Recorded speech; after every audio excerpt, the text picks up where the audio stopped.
అందరికీ నమస్తే. నేను మీ చెరుకూరి రాజు.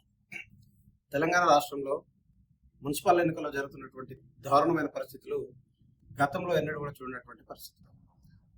మీరు మున్సిపల్ చైర్మన్ పదవిని కైవసం చేసుకోవడానికి రాజకీయ విలువలను మర్చిపోతున్న రాజకీయ నాయకులు, రాజకీయ పార్టీలు అడ్డదారుల్లో కోట్ల రూపాయలను వెచ్చించి చైర్మన్ పదవులు దక్కించుకోవాలని క్యాంపు రాజకీయాలను తెరదీస్తున్నటువంటి వైనంలో తెలంగాణ యువత, ముఖ్యంగా మేధావులు, చదువుకున్న యువకులు ఆలోచించాల్సిన అవసరం ఉంది. ఒక చైర్మన్ పదవి రావాలంటే కోట్ల రూపాయలు ఖర్చు పెట్టి సంతలో చరుకులను కొన్నట్టుగా ఈరోజు కౌన్సిలర్లను, కార్పొరేటర్లను కొంటూ ఉంటే యథేచ్ఛగా సమాజం అంతా ప్రభుత్వానికి తెలిసి, అధికారులకు తెలిసి, ప్రజలకు తెలిసి జరుగుతున్నటువంటి ఇది సంతలో మనం బేరమాడినట్టుగా నడుస్తూ ఉన్నది.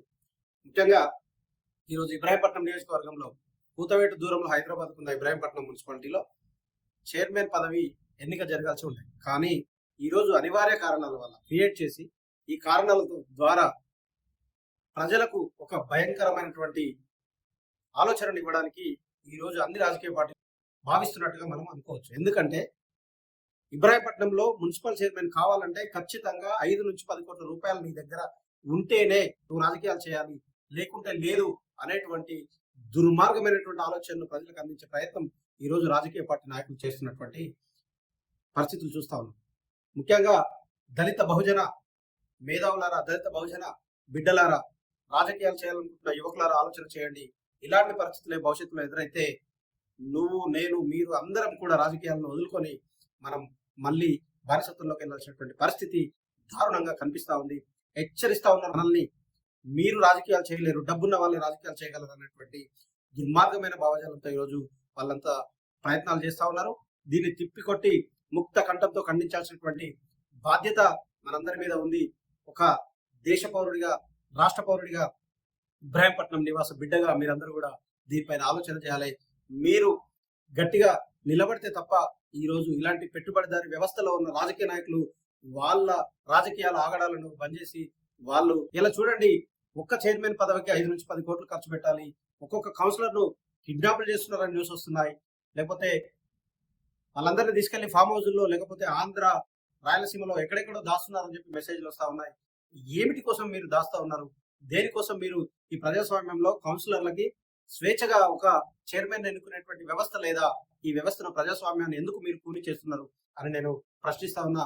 ఇబ్రాహీంపట్నం నియోజకవర్గంలో ఉన్నటువంటి రాజకీయ నాయకులందరూ కూడా బేషరతుగా ప్రజలకు క్షమాపణ చెప్పాలి.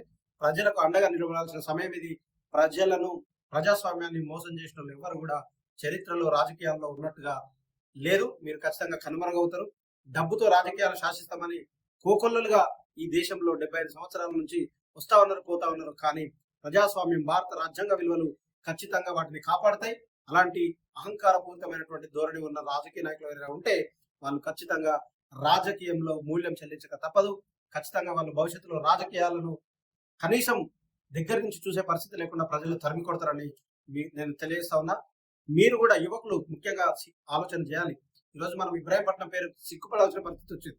ఇలా ఏ రాజకీయ పార్టీకి మెజారిటీ ఉంటే ఆ రాజకీయ పార్టీ ప్రశాంతంగా, ప్రజాస్వామ్యంగా, రాజకీయ విలువలతో కూడినటువంటి రాజ్యాంగబద్ధమైనటువంటి చైర్మన్ పదవిని చేజిక్కించుకోవాలి. కానీ ఇలా గందరగోళమైన పరిస్థితులు క్రియేట్ చేసి, రాళ్లతో దాడులు చేసి, ఫైటింగ్లు చేసి ఎవరిని ఉద్ధరించడానికి మీరు ఇవన్నీ చేస్తా ఉన్నారు? కేవలం పదవే మీకు ముఖ్యమా? ప్రజల యొక్క అభివృద్ధి, సంక్షేమం ముఖ్యమా అనేది కూడా మీరు ఆలోచన చేయాలి. ఖచ్చితంగా యువకులారా మీరు ఆలోచించి ఒక గట్టి నిర్ణయం తీసుకోండి. ఇలాంటి రాజకీయ పార్టీలను మన దరిదాపులో కూడా రానియకుండా మీరు ఆలోచన చేయాలని మనస్ఫూర్తిగా కోరుకుంటూ సెలవు తీసుకుంటున్నాను. నేను మీ రాజు చెరుకూరి. ధన్యవాదాలు.